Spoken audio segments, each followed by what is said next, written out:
just spoken for some time with President Zelensky of Ukraine.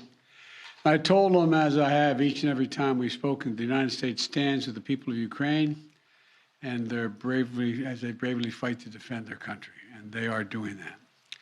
And as Putin continues his merciless assault, the United States and our allies and partners continue to work in lockstep to ramp up the economic pressures on Putin and to further isolate Russia on the global stage. Later today, together with other NATO allies in the G7, Canada, France, Germany, Italy, Japan, the United Kingdom, as well as the European Union, we're going to jointly announce several new steps to squeeze Putin and hold him even more accountable for his aggression against Ukraine. And I want to speak to a few of those points today. First, each of our nations is going to take steps to deny most favored nation status to Russia. Now, most favored nation status designation means two countries have agreed to trade with each other under the best possible terms: low tariffs, few barriers of trade, and the highest possible imports allowed. In the United States, we call this permanent normal trade relations, PNTR, but it's the same thing. Revoking PNTR for Russia is going to make it harder for Russia to do business with the United States, and doing it in unison with other nations that make up half of the global economy will be another crushing blow to the Russian economy. It's already suffering very badly from our sanctions. And I want to thank Speaker Pelosi, Leader McCarthy, Leaders Schumer and McConnell, and Senators Wyden and Crapo, Representatives Neal and Brady, for their bipartisan leadership on this in the Congress. I would like to offer a special thanks to Speaker Pelosi, who's been a strong advocate for revoking PNTR and who agreed to hold off on that in the House until I could line up all of our key allies to keep us in complete unison. Unity among our allies is critically important, as you all know, from my perspective at least. Many issues divide us in Washington, but standing for democracy in Ukraine, pushing Russia's aggression, should not be one of those issues. The free world is coming together to confront Putin. Our two parties here at home are leading the way. And with that bipartisan cooperation, I'm looking forward to signing into law the bill revoking PNTR, which is, again, most people think of it as most favored nation status.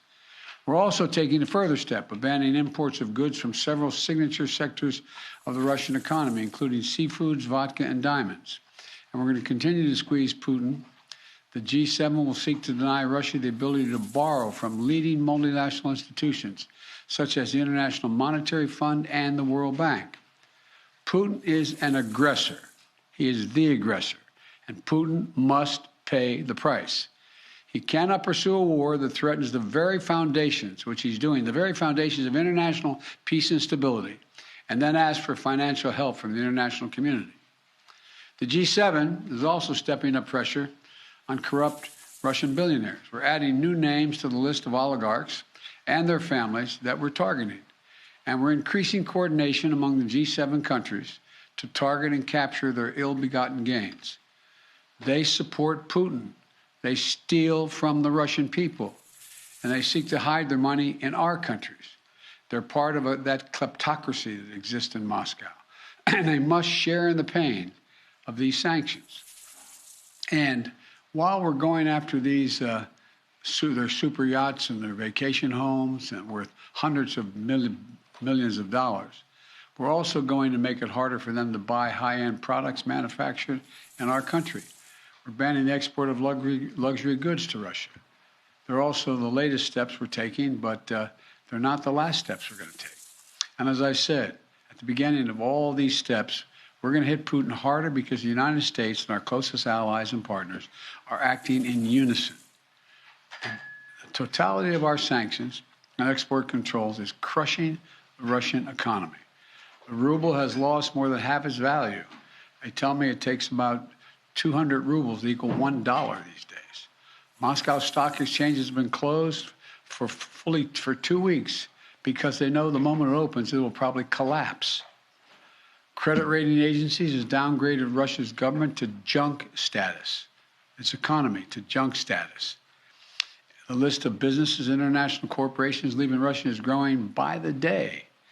We're also continuing to close corporations with allies and partners to make sure that the close cooperation we continue to have, the Ukrainian people are able to defend their own nation.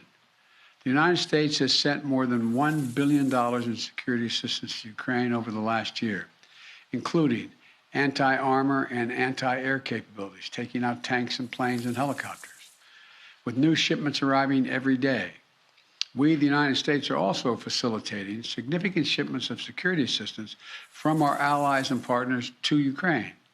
And the humanitarian front, we're working closely with the UN and humanitarian organizations to support the people of Ukraine who have been displaced by the violence in Ukraine. We're providing tens of thousands of tons of humanitarian supplies, food, water, medicines, coming via truck and train every single day. Yesterday in Poland, Vice President Harris announced an additional $53 million in additional humanitarian support to Ukraine. That brings the total humanitarian assistance to $107 million in just 2 weeks. We've joined this effort with more than 30 other countries who are providing hundreds of millions more. And last night, to their great credit, the Congress passed a bipartisan spending bill that included an additional $13.6 billion in new assistance to the Ukrainian people.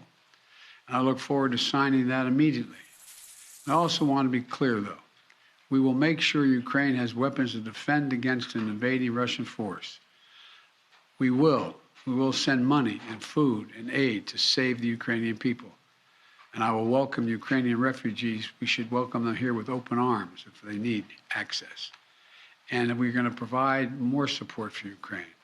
We're going to continue to stand together with our allies in Europe and send unmistakable message. We'll defend every single inch of NATO territory with the full might of the united and galvanized NATO. We will not fight a war against Russia in Ukraine. Direct confrontation between NATO and Russia is World War III, something we must strive to prevent. But we already know Putin's war against Ukraine will never be a victory. He hoped to dominate Ukraine without a fight. He failed. He hoped to fracture European resolve. He failed. He hoped to weaken the transatlantic alliance. He failed. He hoped to split apart American democracies in terms of our positions. He failed. The American people are united. The world is united. And we stand with the people of Ukraine. We will not let autocrats and would-be emperors dictate the direction of the world. Democracies are rising to meet this moment, rallying the world to the side of peace and the side of security. We're showing our strength, and we will not falter. God bless all of you. God bless Ukraine, and God bless our troops. The White House has said that Russia may use chemical weapons or create a false flag operation to use them. What evidence have you seen showing that? And would the U.S. have a military response if Putin does launch a chemical weapons attack? I'm not going to speak about the intelligence, but Russia would pay a severe price if they use chemical weapons. Mr. President, the federal gas tax? We would just make